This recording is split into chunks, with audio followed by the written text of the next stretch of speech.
Before you style them.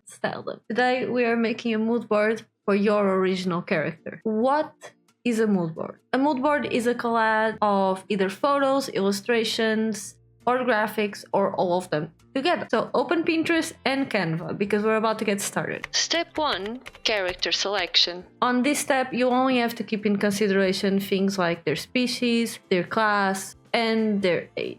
Maybe consider their name, but if some parents decide to name their children straight out of the womb, so can you. And then you create a board.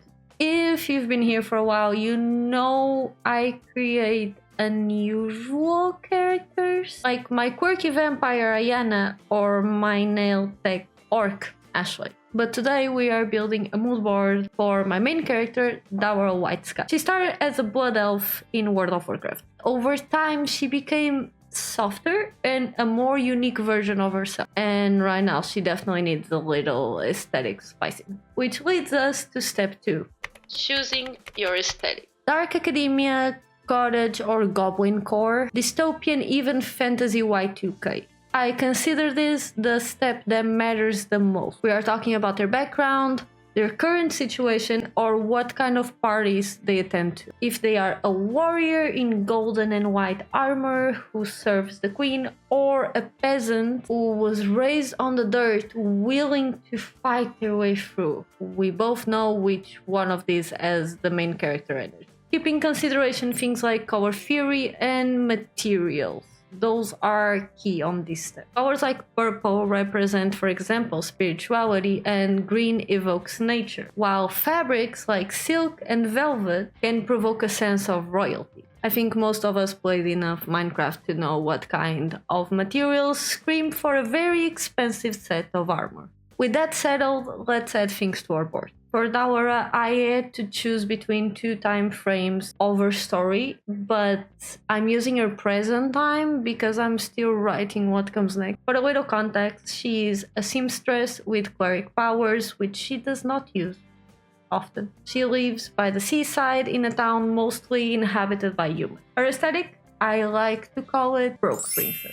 Imagine the Popper from that Barbie movie, but she's the blonde and her boss is nice. And since she sews her own clothes, everything feels handmade, accessible, customizable, and it does not touch the realm of wealthy or abundant. But before we get into the actual fashion side of this, Step 3. Features. eye color, hair shade, and style. Do they work out or do they spend too much time at the tavern? Details like being sun-kissed from traveling or maybe cool toned because, well, that matters. What are their features like? Are they rounded and soft, which is perceived as innocent, or are they sharp and have the exact opposite effect? I'm working with an elf, so we can count on pointy ears and very bright eyes. Going into step 4.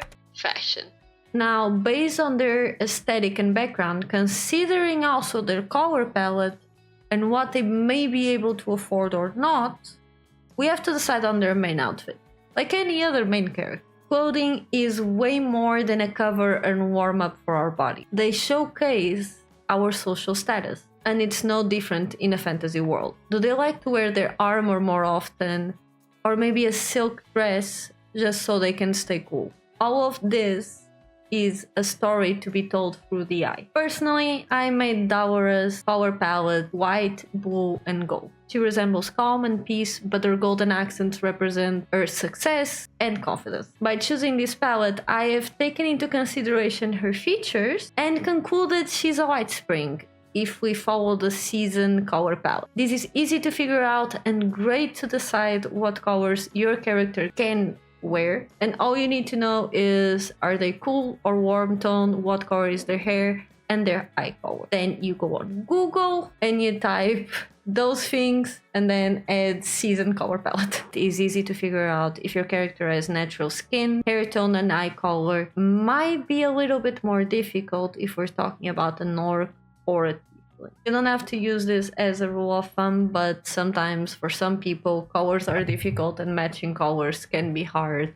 So take it as you will. And finally, step 5, accessories. While small in size, unless we're counting weapons in this section, these will definitely add to the story. Whether you're choosing to carry a family heirloom, a trinket you have found on your last dungeon, or like Tower, a sewing kit on every road you take on an adventure, mention it. You can choose to integrate different elements, such as potions they tend to carry, friends who are always around, or maybe their favorite place in the world. There is no limit to what defines and tells the story of your character. Maybe their favorite meal or where they consider home is more important than what they actually wear. Choose these categories as you wish, switch them around, do whatever you must, as long as you represent your character fairly. I'll leave a link down below in the description with some Canva template ideas to save you some time. These will be available for free on my Patreon, but if you decide to subscribe, I would appreciate it dearly.